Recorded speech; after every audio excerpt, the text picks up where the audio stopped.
When I found Evelyn's letter on our kitchen table, I realized my marriage was a lie.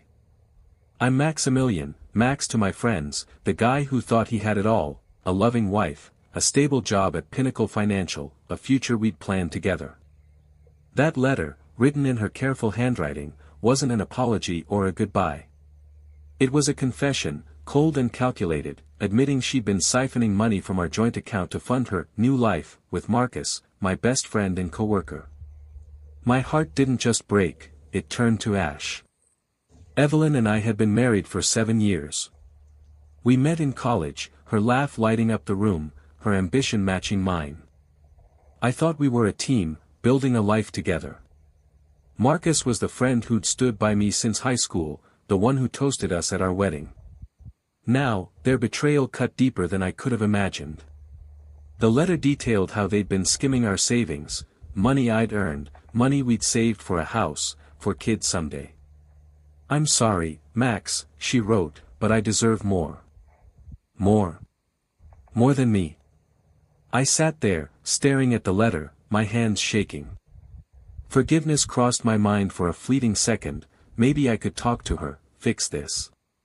But the image of her and Marcus, laughing behind my back, burned that thought away. I chose revenge. Not violence, not chaos, but something sharper, a plan to make them feel the weight of their deceit. I needed proof, something to expose them, to ruin the life they thought they could steal. The next day, I went to work, my face a mask of calm. Pinnacle was a sleek financial firm, all glass walls and fake smiles. Evelyn worked in marketing, Marcus in sales, and I was in analytics, the quiet guy who crunched numbers. Nobody suspected the storm inside me. I started digging, accessing our joint account records from my work computer. The transfers were there, hundreds of thousands moved to an account I didn't recognize. My stomach churned. How long had this been going on? I reached out to Clara, a junior analyst who'd always been sharp. Over coffee, I showed her the letter, my voice raw. "Max, this is awful," she said, her eyes wide. "They're stealing from you." I nodded. "I need your help to trace the money. Can you do it?" She hesitated, then agreed. "But be careful. Marcus has connections here." As we left, I noticed a man watching us from across the cafe, his face hidden by a newspaper. My heart raced. Was he following me? That man in the cafe haunted me, his shadowed face a reminder that I wasn't just fighting Evelyn and Marcus, I was up against something bigger. I couldn't shake the feeling that they knew I was onto them. At Pinnacle, I kept my routine, smiling at Evelyn as she passed my desk, her perfume a cruel reminder of our past. Marcus clapped me on the shoulder, his grin too wide. "You good, Max?" he asked. I nodded, but my blood boiled. How could they act so normal? Clara and I met again, this time at a diner far from the office. She'd traced the account from Evelyn's letter to a shell company, Horizon Ventures. "It's a front," Clara said, sliding her laptop toward me. "The money's being funneled through Pinnacle's client accounts." My jaw dropped. They weren't just stealing from me, they were using the firm to launder it, risking client savings. The betrayal wasn't personal anymore, it was monstrous. Clara's skills were impressive. She'd hacked into the server logs, finding transactions labeled consulting fees that matched the transfers from our account. "This goes high up," she said. "Maybe even to Natalie, a board member." Natalie? I barely knew her, but her name was on every major deal. Clara's voice shook as she spoke. "My mom lost everything to a scam like this. I can't let it happen again." Her pain mirrored mine, binding us in this fight. We worked late, gathering evidence, but I couldn't shake the cafe stranger. Was he one of Marcus's connections? The next day, I found a note slipped under my office keyboard, "Back off, Max." My heart pounded. Someone was watching, and they knew my name. I showed Clara, and she paled. "We need to move faster," she said. We decided to dig into Natalie's emails, but it meant hacking her account, a dangerous step. At the office, Marcus was different, his jokes sharper, his eyes searching. During a team meeting, he mentioned security upgrades, glancing at me. Was he suspicious? Evelyn avoided me, her usual warmth gone. I felt like a hunted animal, but Clara's resolve kept me going. That night, she texted, found something in Natalie's emails. Meet me tomorrow. My pulse raced. What had she uncovered, and who was watching us? Clara's text about Natalie's emails kept me on edge. The note under my keyboard, "Back off, Max," proved we were stirring a hornet's nest. At Pinnacle, I played the part of dutiful analyst, but every smile from Evelyn felt like a lie, every laugh from Marcus a taunt. I wanted them to squirm, to know the pain they'd caused me, but I had to be careful. Whoever was watching wasn't playing games. We met at the diner, Clara's laptop open to Natalie's emails. She's directing the transfers, Clara said, pointing to a message instructing Marcus to secure the funds through Horizon Ventures. It wasn't just my money, client accounts were being drained, funneled to offshore banks. This is bigger than us, I said, my voice raw. Clara nodded. Natalie's working with a lawyer, Victor. He's covering their tracks. Victor's name was familiar, a boardroom regular with a slick smile. If we could tie him to the scam, we'd have them. Clara suggested a bold plan, sneak into a board meeting to record Natalie and Victor. It's risky, she said, but we need proof. I agreed, my stomach nodding. We posed as temps, using fake IDs to blend in. The boardroom was tense, Natalie and Victor whispering about cleaning accounts. My phone caught every word, hidden in my jacket. Clara's eyes met mine, urging me to stay calm. We were so close. But as we left, I saw Travis, the IT guy, in the hallway. His stare was cold, no trace of his usual grin. Did he know? Back at my apartment, we reviewed the recording, damning evidence, but not enough to go public. We need a journalist, Clara said. I nodded, but the notes haunted me. Who was sending them? That night, an anonymous email hit my inbox, "You're not as clever as you think." My blood froze. Had Travis tipped them off, or was someone else pulling the strings? That email, "You're not as clever as you think," felt like a blade at my throat. Whoever was watching knew we were digging, and they weren't afraid to show it. I barely slept, haunted by Evelyn's letter and Marcus's betrayal. At Pinnacle, I was a ghost, moving through meetings with a fake smile while my mind raced. Travis's cold stares followed me, and Evelyn's avoidance was a silent accusation. I needed to protect Clara, she was in this because of me. We met at the diner, Clara's face pale but determined. "They're scared, Max," she said. "That's why they're threatening you." I showed her the email, and she frowned. "We need to go public soon." I agreed, but we needed more evidence. Clara suggested hacking Victor's files for legal documents tying him to Horizon. It was dangerous, but we were out of options. We accessed Victor's files from a public library, using a VPN to stay hidden. The documents were a goldmine, contracts linking Horizon to Pinnacle's board, signed by Natalie and Victor. "This is it," Clara said, her voice shaking with excitement. But guilt gnawed at me. "If they find out, they'll come for you," I said. She shook her head. "My mom's still recovering from a scam like this. I'm not backing down." The next day, Marcus called me into his office. "You're quiet lately, Max," he said, his tone probing. "Everything okay at home?" My heart stopped. Was he hinting at Evelyn? I mumbled an excuse, but his smirk said he knew more than he let on. That night, Clara called, frantic. "Someone hacked my email. Our files are gone." My stomach dropped.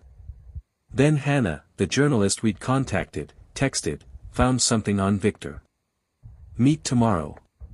What could she have, and was it a trap? Hannah's text about Victor gave me hope, but Clara's hacked email was a gut punch. Pinnacle was fighting back, and we were exposed. At the office, I avoided Marcus's probing glances and Travis's icy stares, but Evelyn's cold shoulder hurt the most. She'd been my partner, my love, and now she was a stranger stealing my future. I wanted to confront her, but Clara's warning kept me focused. We're close, Max, don't lose it now. We met Hannah at a library, where she shared Victor's history, lawsuits he'd buried to protect Pinnacle's scams. He's their firewall, she said. Break him, and they fall. I handed her our evidence, the recordings, the contracts, the transfer logs. This is explosive, she said, but we need the next transfer to seal it. Clara nodded. It's tomorrow. We'll catch it live. That night, we monitored the transfer from Clara's laptop, watching millions flow to Horizon. We saved every detail, sending it to Hannah. It felt like a win, but the hacked email loomed large. They know we're close, Clara said. I felt sick. This was my fight, but she was in danger because of me. Then her phone rang. Her mom received a vague warning letter, like the ones I'd gotten. They're targeting my family, Clara said, her voice breaking. Guilt crushed me. Hannah called later, the story's ready, but there's a hitch. My heart sank. What could stop us now? As I left Clara's apartment, I saw that same car from the cafe, parked across the street.